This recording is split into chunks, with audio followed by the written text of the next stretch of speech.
Hello, Robs. We're back with Napoleon, Bisexual Emperor, Major General Frank Richardson, M.D. Chapter 10. Who was the father of the King of Rome?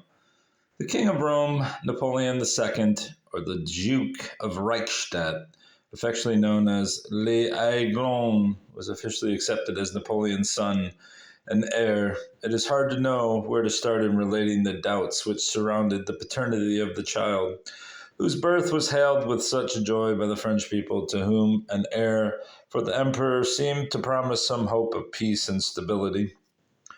Our two fertile sources of palace gossip, Napoleon's secretary and his valet, were somewhat guarded in their comments. De Meneval wrote that lying reports were first spread as to the legitimacy of the child, whilst Constant expressed surprise that people should be so ready to believe that Napoleon could have been the father of various illegitimate children, yet so suspicious about his being the father of his one and only legitimate child.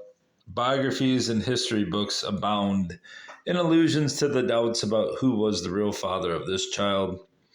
Doubts to which even the guides at the Schönbrunn Palace, where the King of Rome died, were said to be still referring in the late 19th century, telling visitors that whoever was the father, it was not Napoleon. Edward D. Wertheimer, writing in 1902, quoted a police report of 1814 which stated that the people of Vienna, satisfied that the child seemed to resemble the Habsburgs, declared openly, "He belongs to our family. Now we are convinced that he is no spurious child." Marie Louise, however, caused resentment by saying that she could see no likeness to herself, but thought that he resembled Napoleon in appearance and in his ways and manners. The more one reads about that period of history, the stronger grows the impression that, at any rate, among what passed for high society in Napoleon's empire, the last person to be suspected of being a child's father was usually in its mother's husband. It is really not surprising that rumors about the King of Rome should have been seized upon avidly in France and other countries in which millions who hated and feared Napoleon were only too eager to hear and to repeat unkind gossip which could slightly deflate the self-importance of the megalomaniac. The French historian G. Lefebvre tells us that to Wellington and other noble lords, Napoleon was never anything but bony, and the King of Rome his bastard. The rumors certainly spread very widely throughout Europe, though naturally somewhat cautiously and clandestinely in France itself. They have continued to crop up in many books about Napoleon up to the present day. At first, the main motif of the whispering campaign was that the birth of Napoleon's heir was a hoax, a faked pregnancy with a substituted child. Some substance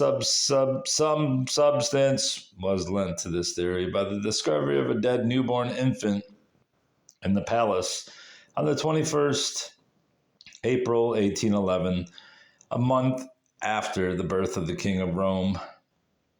The palace, Baron de Beausset said, "We conjectured that one of the numerous footmen might have concealed it in one of the large covered baskets employed for the purpose of carrying the articles necessary for the breakfast.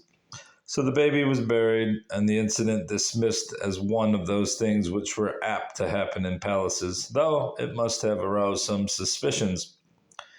The emperor had laid himself open to this kind of suspicion by having planned just such a deception during his first marriage. But on the occasion of the birth of the King of Rome, Dr. Covazar, who had promised not to reveal that he had been asked to cooperate in the previous little plot, was able to reassure various friends that this time there could have been no such deception, for he had been present throughout Marie Louise's long and difficult labor. The undoubted fact that the baby had been born to Marie Louise threw the gossip mongers back upon speculation that somehow someone other than Napoleon had been the father. I have related how the Tsar Alexander At first incredulous about the rumors of Napoleon's impotence, was finally won over and shared his mother's opposition to the proposal that his sister should marry Napoleon, fearing that she might be subjected to an adulterous liaison to obtain an heir to the throne of France. Some time after the birth of the King of Rome, when the Countess of Choiseul-Gouffier told the Tsar that the child's portrait promised a strong resemblance to his father, Alexander replied, "That is fortunate for him, if we may believe all that is said regarding his birth." Neither the Tsar nor less illustrious scandalmongers were able to suggest who might have been the father of this child.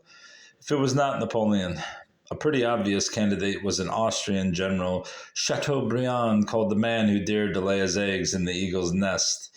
Neipperg had quite a distinguished career as a soldier and diplomat, and acted as chamberlain to the Empress Marie-Louise during her visit to Prague in 1812. It has been widely believed that when Metternich and the Austrian emperor chose him to be the governor of Marie-Louise's household, after Napoleon's first abdication, they hoped that he would help to separate her from her husband. The friendship between them speedily became more than a platonic one, and soon they were living together quite openly, and had 3 children, 2 of whom were illegitimate, having been born before what Marie-Louise liked to call their morganatic marriage was regularized by their marriage after Napoleon's death. These children were a daughter born on May 1st, 1817, and a son born on August 9th, 1821. And they were created Count and Countess di Montenuovo.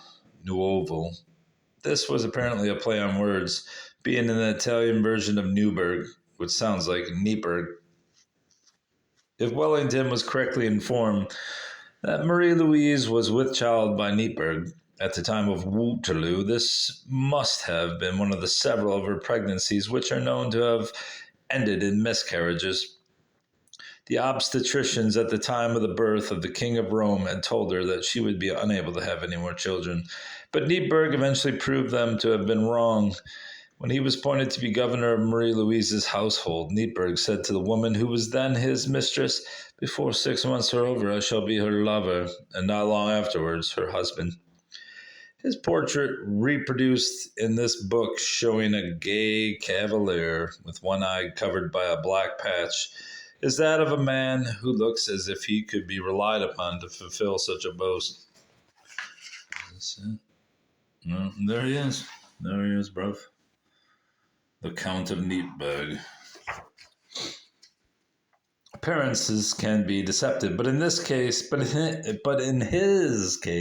they were not, for he certainly possessed the ability to attract women, the uninhibited gallantry which gleams in the one self-confident eye and the dashing romantic manner which the portrait conveys. He was already an experienced seducer, and had at least 4 illegitimate children in a liaison with Teresa Pola, the wife of one of his friends. What a great guy. But in prophesying his speedy conquest of Marie-Louise, he may possibly have been betting on a certainty, because they had been friends before his appointment, even intimate friends, and he may have known that she had begun to fall in love with him. Emmy Ravage, in Empress Innocence, a study of Marie-Louise, wrote, "In France, in Italy, and in many other places in Europe, the fantastic legend was being assiduously circulated that he and Marie-Louise had in fact been sweethearts before her marriage, that he had followed her to Strasbourg and Paris out of motives of gallantry, that he had enjoyed her favors during her visit to Prague in 1812, and that the Emperor Francis and the Austrian government had attached him to her as Knight of Honor at Aix." What the hell that word is. Aix, AX, for no other purpose than to win her away from her husband, William Heinemann, 1932. It says in the footnote, whether this was indeed a fantastic legend or the truth, whether Neipperg conducted himself like a true knight of honor or deployed the amiably dishonorable intentions which that rather lecherous leer and his portrait seems to promise can have little bearing on the subject of the paternity of Marie Louise's first child. It is hardly possible that he could have been the father of the King of Rome. The eagle's nest had been much too jealously guarded for nearly a year between the arrival of the new empress in France and the birth of her son. The period was actually 357 days. Just a bit too long, though it is unsafe to be dogmatic in such questions.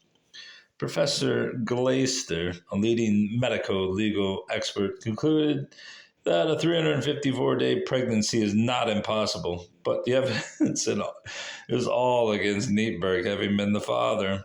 Marie Louise's adulterous liaison with him was quite soon to become notorious, and in her later life, she was very immoral. She may have known Neatberg before she came to France as a bride, but thereafter she had no opportunity, even if she had the inclination, to be unfaithful to her husband before the birth of her first child. Napoleon was well aware of the speculation in Europe about his impotence, a subject which he himself was prepared to discuss with surprising frankness. He must have known that news of his previous plan to present a substituted child as his own son and heir had leaked out.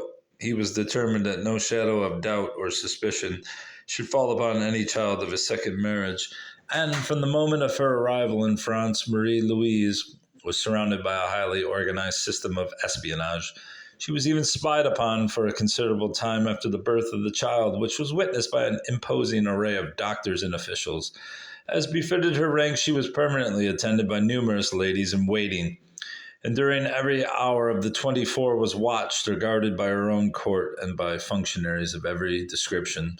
There were, however, certain individuals who, with Napoleon's consent, could have performed for her a service which rumor insisted that her husband was unable to perform. I am referring to the doctors who were in constant and intimate attendance upon the Empress in order to detect signs of pregnancy which would justify an announcement to the waiting world. The late Mr. Shaw Desmond, in his book Personality and Power, wrote this about Napoleon. He was without religious feelings in the Christian sense, and finding himself incapable of giving her a child to be his heir, caused his wife, Maria Louisa of Austria, to be artificially inseminated, and successfully. Unfortunately, Mr. Desmond did not reveal the source of the information, which emboldened him to make without a peradventure, and in a tone of such conviction, so arresting its statement about the method of securing an heir to the throne of France. For reasons which I have made abundantly clear, I feel that he may very well be right, but how I wish he had told us how he found out about it. Yes, TMZ, me too. In the course of the medical surveillance of Marie Louise, there was at least one false alarm of pregnancy, and it is obvious that there were ample opportunities for a doctor to carry out artificial insemination, which is not a particularly modern practice.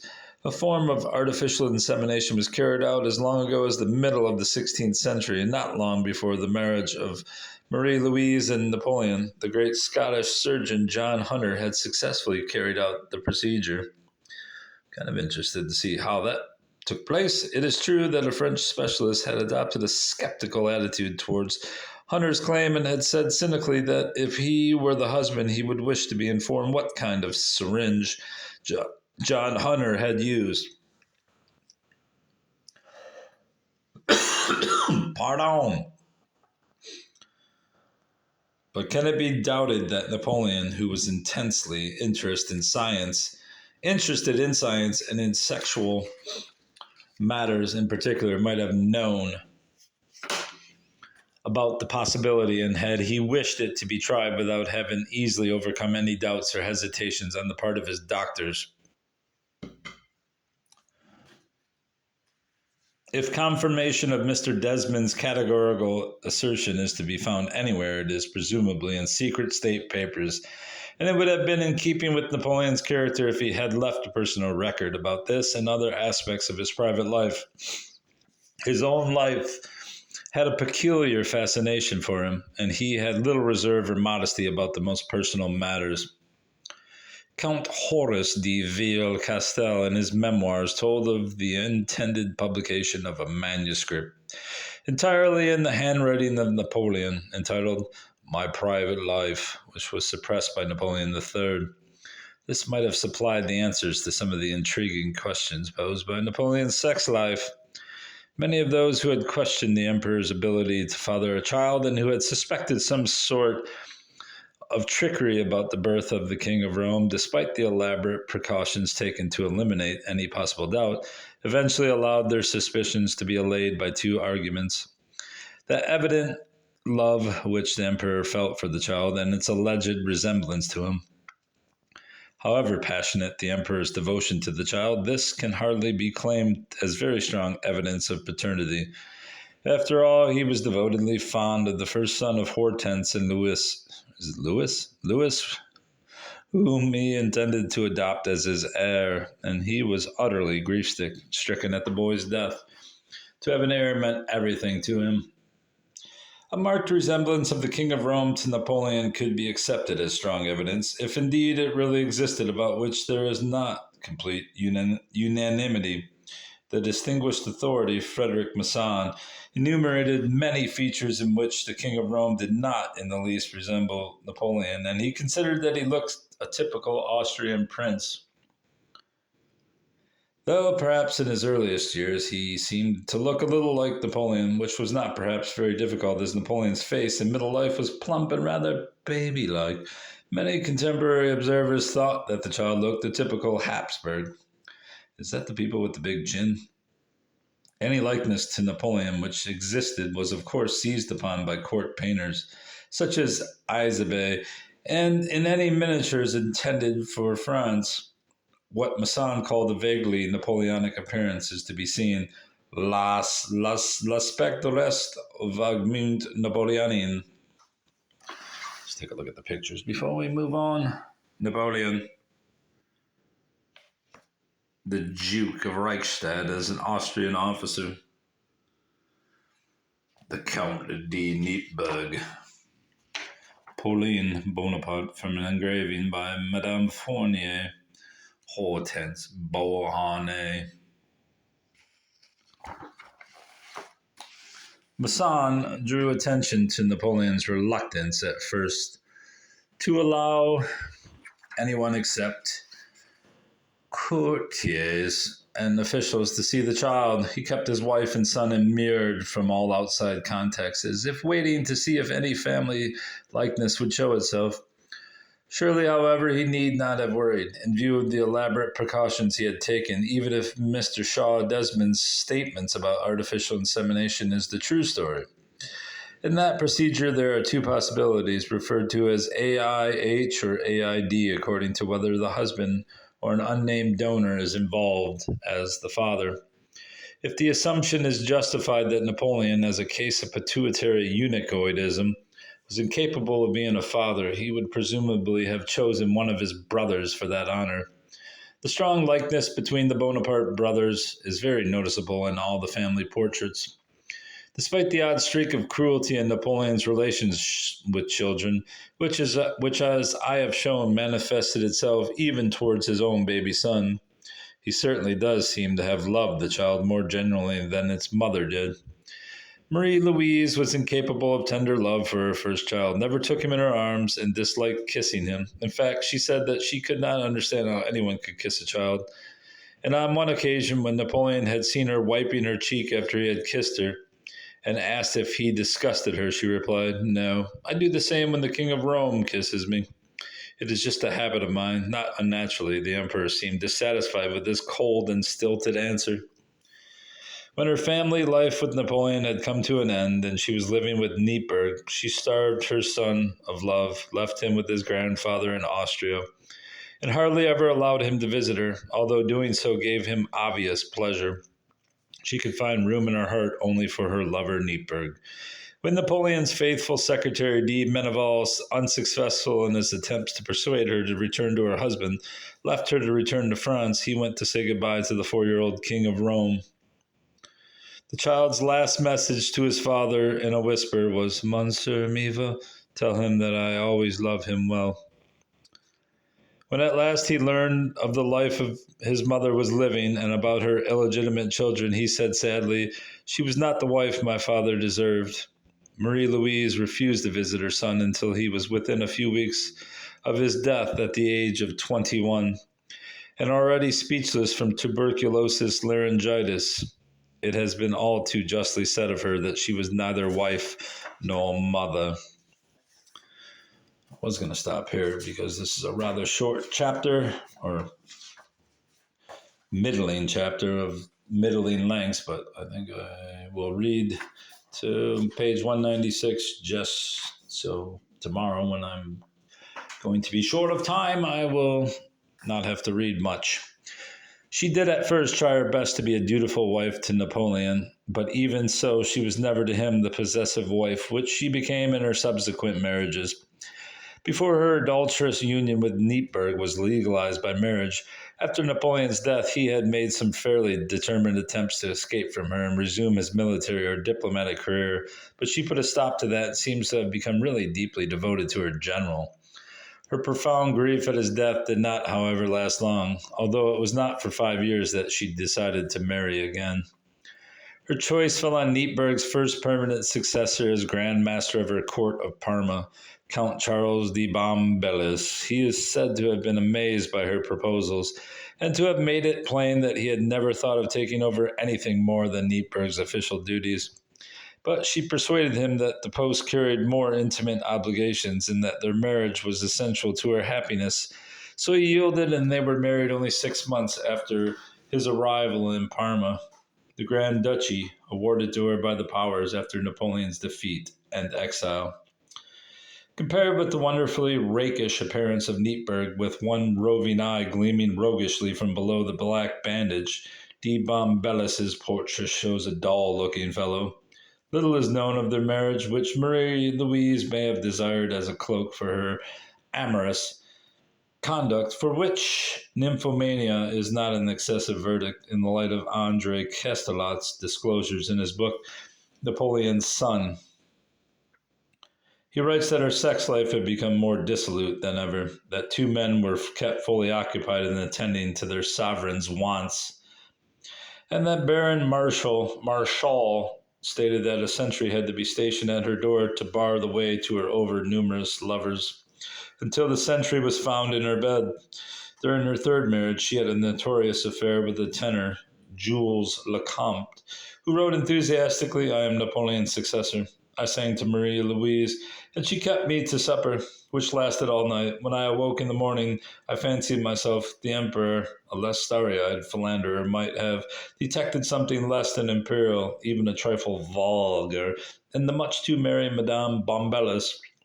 Even when she was an empress, some people considered her rather common, an opinion borne out by the observant valet Constant." He wrote that Josephine had all the qualities of the aristocrat, Marie Louise all those of the bourgeois. During the later years of her marriage to Napoleon, which lasted only some 4 years, she was much addicted to coarse talk and the telling of doubtful stories, rather a significant fault which she admitted to one of her ladies-in-waiting, the somewhat censorious and critical Duchess of Montebello, Lannis's widow. Several historians have observed the degeneration of Marie Louise from the modest, innocent young princess and dutiful wife to the unfaithful wife, neglectful mother, an insatiable lover, but none have attempted to suggest a reason for all this. The reaction of a young girl abruptly removed from a life of submission in the strict Austrian court to a life of wealth and indulgence in the permissive society of Napoleon's court could account for much, but there must have been some more profound influence at work. As the poet John Berryman said, she had no inner resources. I believe that the most likely cause was the very difficult time which she had during the birth of her first child. In all women, pregnancy and childbirth are accompanied by emotional as well as metabolic changes. Oh, here it goes again. Happily, in the great majority, these leave no permanent ill effects, but in some cases, personality... Can't you just admit she was a piece of fucking garbage? Just say it. She was a piece of shit, just like Napoleon. But in some cases, personality changes, even including insanity, may follow the birth of the child. This is rather more likely to occur if the labor has been followed by serious exhaustion. A common result of such perpetual psychosis is a loss of the mother's normal feelings of affection for her husband and for the baby. She's a piece of garbage with no inner resources. Marie Louise's labor was difficult, prolonged, and painful, and was altogether a dreadfully alarming experience for a young girl of 19. The obstetrician Dubois, terrified of Napoleon and unnerved by his unenviable position of responsibility, completely lost his head despite the emperor's eminently sound advice to forget that his patient was the empress and to treat her as any peasant's wife. When he told Napoleon that he feared he could not save both mother and child, he was told, "Save the mother, it is her right." But Marie Louise did not know this, and when Dubois produced obstetrical forceps, she was terrified and became convinced that she was to be sacrificed for the sake of the French people. She did not hesitate to proclaim her fears loudly and hysterically. Her fears are understandable. She now knew her alarming husband better than when she had been all kindness and consideration to his young bride. She had seen his evil side. I think that Napoleon has been excessively praised for his decision to save the mother, even when he knew that the child about to be born, a breech presentation, was indeed the son he had prayed for. Surely, no normal husband could have answered such a question differently. I am even less disposed to join in the chorus of praise because, before giving Dubois his well-publicized order to save the mother, he had reacted much more crudely, saying, "Well, if she's dead, we'll have a funeral." He ain't wrong, is he? This could possibly have been intended to shock the scared doctor to his senses, but it sounds horribly like the bad side. The hairy heel. All right, bro, that's all for now.